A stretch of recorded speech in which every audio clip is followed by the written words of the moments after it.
حضرت عبداللہ ابن عمر رضی اللہ تعالیٰ عنہ بیمار ہو گئے، شدید علیل تھے، طبیعت مبارک میں کمزوری آ گئی، کچھ کھانے کو دل نہیں کرتا تھا، گھر والے بار بار کہتے کچھ کھا لیجئے کچھ کھا لیجئے، نہیں کھاتے تھے۔ بالآخر حضرت نافع آپ کے غلام تھے، ان سے کہنے لگے کہیں سے مچھلی مل جائے نا تھوڑی سی، میں کھاؤں گا۔ تو کہتے ہیں میں سارے مدینے میں ڈھونڈتا رہا، مچھلی نہ ملی، اگلے دن بھی ڈھونڈی تو نہ ملی، تیسرے دن بھی ڈھونڈی تو نہ ملی، تو فرمانے لگے یار بس چھوٹی سی خواہش ہے، کوئی فرض نہیں ملتی تو رہنے دے۔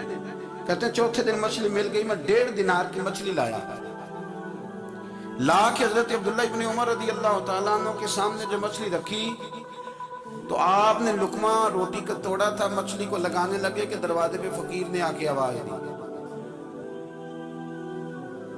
کچھ کھانے کو دو۔ تو حضرت عبداللہ ابن عمر نے روک لیا اور ہنسے۔ کئی دفعہ دے ہم بھی دیتے ہیں پر ہمارا چہرہ دیکھنے والا ہوتا ہے، اتنے ہم غصے میں ہوتے ہیں، دے دیتے ہیں، لیکن جو چھلوٹیں ہوتی ہیں نا چہرے والی وہ گنی نہیں جاتی۔ ہنسے، فرمایا دیکھو میرا اللہ کتنا کریم ہے، وہ مجھے بچانا چاہتا، اٹھا پار دیا جا کے۔ تو خادم اب حکم کا پابند تھا، وہ لے تو اللہ تو کر نہیں سکتا تھا، وہ گیا اور جا کے دے آیا۔ فقیر جب سارے محلے سے آٹا اکٹھا کر لیتے ہیں تو پھر ایک جگہ جا کے بیچتے بھی ہیں۔ دے آیا، وہ 2 گلیاں آگے گزرا تو میں پیچھے دوڑا گیا، میں نے کہا سچ بتا کھانی ہے کہ بیچنی ہے؟ وہ کہنے لگا جو بھی سبب لگ جائے کر جاؤں گا، آپ نے دے جو دی ہے۔ تو کہتا ہے میں نے اسے کہا کہ یہ 1.5 دینار کی میں نے خریدی تھی، اگر تو 2 دینار کی مجھے بیچ دے تو آج کل مچھلی مدینے میں مل نہیں رہی، تو میں اپنے آقا کو دے دوں گا، وہ یہی کھائیں گے، بیمار ہیں۔ تو کہنے لگا جی بسم اللہ، مجھے کیا اعتراض ہے، 2 دینار مل رہے ہیں، 1.5 کی مچھلی، اور 1.5 کی بھی کسی نے نہیں خریدنی تھی، اب تو پک گئی۔ فرماتے میں نے 2 دینار اس کو تھمائے، وہ مچھلی اس سے خریدی اور خرید کر کے میں لا کے حضرت عبداللہ ابن عمر کے سامنے دوبارہ رکھی۔ تو فرمایا یہ کیسے آگئی؟ میں نے کہا حضور 1.5 کی خریدی تھی اور پھر فقیر کو دے دی، اب اسی سے میں 2 دینار کی خرید کے لایا ہوں، آپ قبول فرمائیں۔ تو فرمانے لگے تم نے اچھا نہیں کیا، اب اس طرح کرو 2 دینار بھی اسے دیا اور مچھلی بھی واپس دیا۔ عرض کی حضور کیوں؟ فرمایا تم نے قرآن نہیں پڑھا؟ حضور پڑھا ہے۔ فرمایا رب فرماتا ہے لن تنالوا البر حتی تنفقوا مما تحبون، تم بھلائی کو اس وقت پہنچو گے جب اپنی پیاری چیز راہ خدا میں خرچ کرو۔ امام غزالی نے لکھا ہے، فرمانے لگے دیا، تو وہ حضرت نافع کہتے ہیں میں دینے گیا، دے کے واپس آیا تو کچھ پریشان تھا کیونکہ مجھے بھی 4 دن ہو گئے تھے نا تلاش کرتے، تھوڑی طبیعت میں مایوسی تھی کہ اتنی محنت سے میں نے لایا اور آپ نے واپس کر دی۔ تو حضرت عبداللہ ابن عمر نے مجھے قریب بٹھایا، پھر مجھے تھپکی دی، فرمانے لگے پتر میں نے ویسے بھی کبھی جھوٹ نہیں بولا اور آج کل تو میں ویسے ہی بیمار ہوں، ٹائم ہی نہیں، وقت ہی نہیں، موقع ہی نہیں جھوٹ بولنے کا۔ میں تجھے سچ بتاؤں، مجھے مچھلی کھا کے اتنا سکون نہیں ہونا تھا جتنی اللہ کے راستے میں خیرات کر کے مجھے سکون ہوا۔ تو تجھے تو میری راحت سے غرض ہے نا کہ مجھے راحت کیسے ہوتی ہے، تو مجھے سکون ملا ہے راہ خدا میں دے، میں نفسانی خواہش پوری کر لیتا تو یہ میرا نفس کل پھر مجھ سے مچھلی مانگتا، پرسوں کہتا نہیں چھوٹے گوشت کی یخنی بھی چاہیے۔ ہم لوگ الجھ گئے ہیں، بہت بڑے قیدی ہیں اپنے آپ کے، بڑے قیدی ہیں، سارا دن اپنی خواہشات کی تکمیل میں بھاگے رہتے ہیں، بڑے بڑے سونے نوجوان۔ میں ان پہ تنقید نہیں کرتا، مجھے ان پہ ترس آتا ہے۔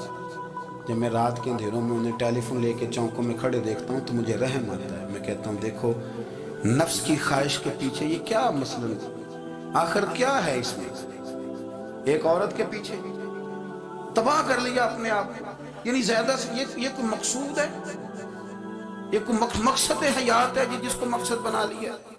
میرے عزیز بات کو سمجھ لیں، اتنا خوبصورت آدمی ہے اور اتنا اس کا اونچا قد کاٹ ہے، اب کیا کس کے پیچھے یہ بھاگا ہوا ہے؟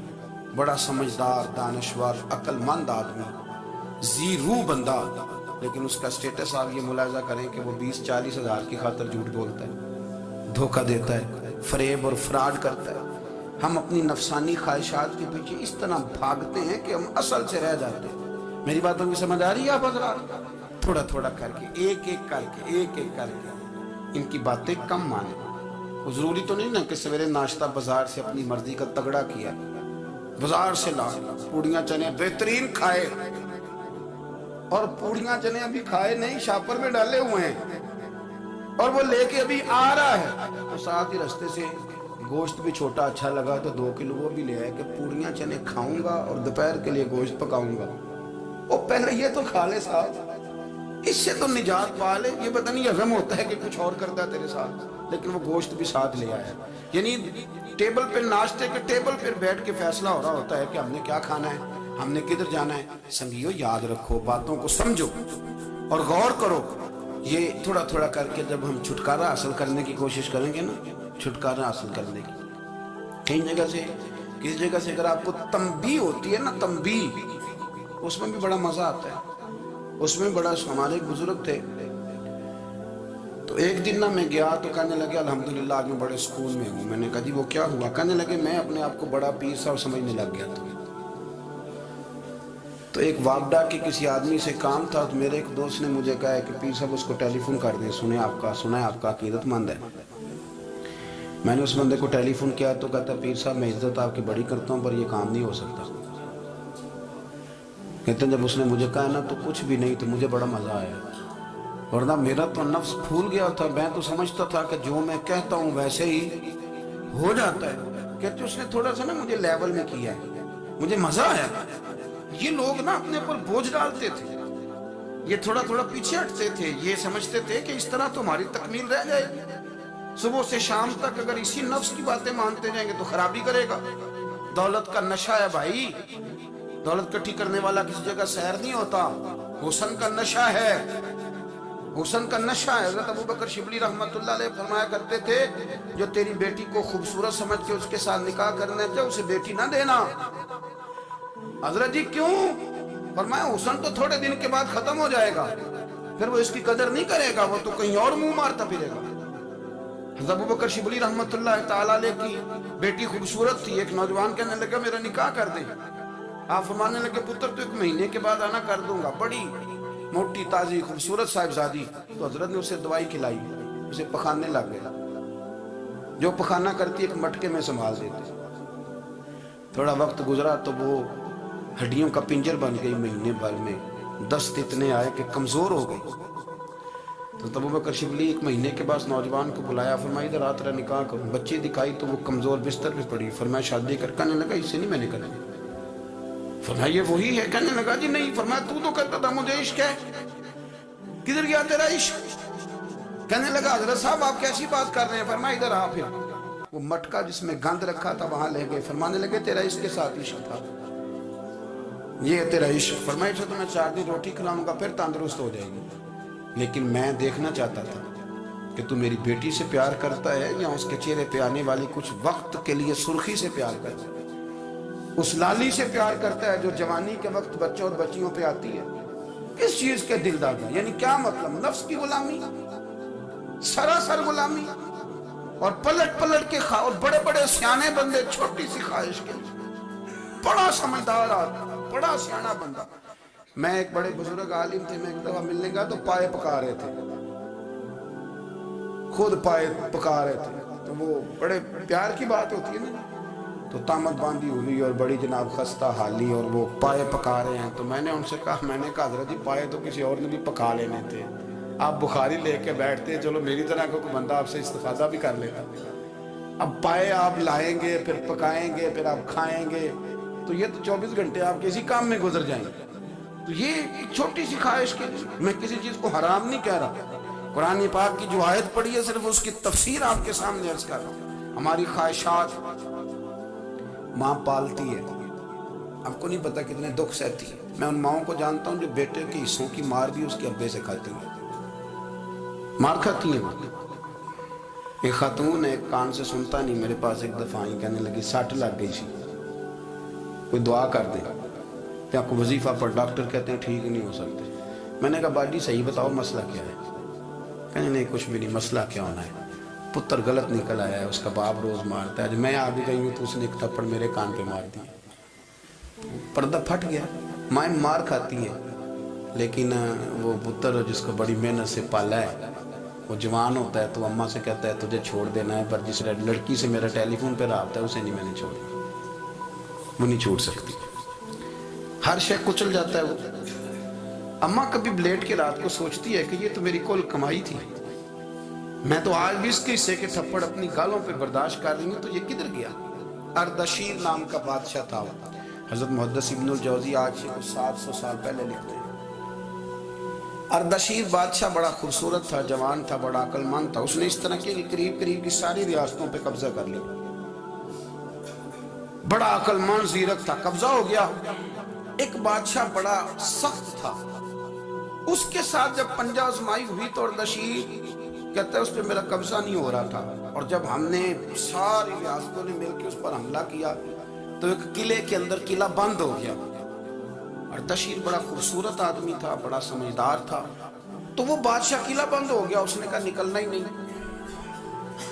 اب وہ اندر بند ہے، یک بار کی حملہ کیا تو وہ بڑا قلعہ تھا، اس میں بند ہو گیا۔ اس بادشاہ کی نا جس پر حملہ کیا، اس کی بیٹی اچانک ایک دن قلعے کی دیوار پہ چڑھی تو اردشیر کے حسن و جمال کو دیکھا تو عاشق ہو گئی، اور اپنے ہی باپ کے خلاف اسے کہنے لگی کہ اگر تم میرے ساتھ شادی کا وعدہ کرے نا تو میں تجھے رستہ بتاتی ہوں حملہ کرنے کا۔ اس نے کہا میرا وعدہ رہا، تو رستہ بتا۔ اس نے رستہ بتایا اس لڑکی نے، اور بادشاہ نے حملہ کیا تو اس کا باپ قتل کیا، اس علاقے پہ قبضہ کیا شادی کے وعدے پر۔ ہاں نفسانی خواہش بندے کو اندھا کر دیتی، نہیں سمجھ آتی اس کو میں کدھر جانا، اندھا کر دیتی۔ حملہ کیا، اور جب اس لڑکی کو لے کے آیا نا اپنے محل میں،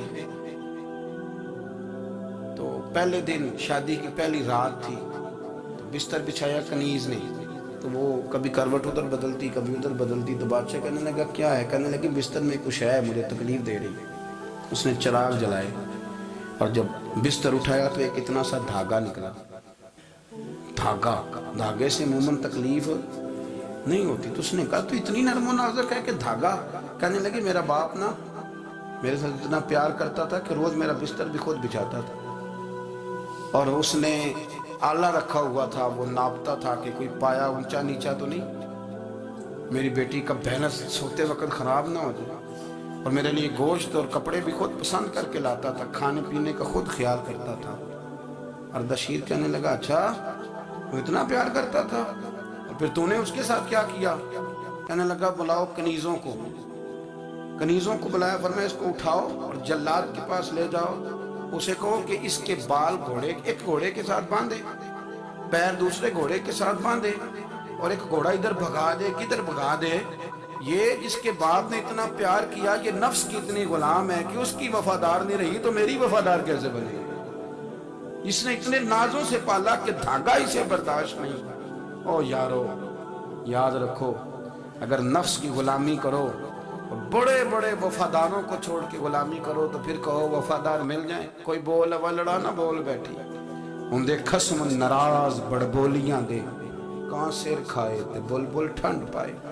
بڑے فرق نہیں سجنا بولیاں دے، جڑیاں خسماں دی وچ رضا وسن، بھاگ جاگ جاندے انہاں گولیاں دے۔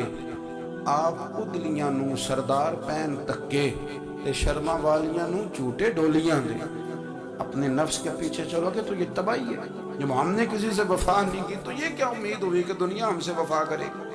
اللہ رسول کی مرضی کے مطابق اصول پسند زندگی بنائیں، ایک ایک کر کے اپنی خواہشات سے پیچھے ہٹیں، تھوڑے پہ گزارا کرنا سیکھیں، اپنے نفس کو سمجھائیں۔ ضروری نہیں کہ روٹی ہر وقت مزے کے لیے کھائی جائے، کبھی کمر سیدھی کرنے کے لیے خشک روٹی بھی کھا کے دیکھو، کبھی سادہ کھانا اس پہ بھی اکتفا کرو، کبھی تھوڑا کھا کے اچھے طریقے سے سادے کمرے میں بھی اللہ کو یاد کر کے دیکھو۔ نفس کے پیچھے نہ بھاگیے گا، تباہی کرے گا۔ رب کریم سمجھنے کی توفیق رفیق۔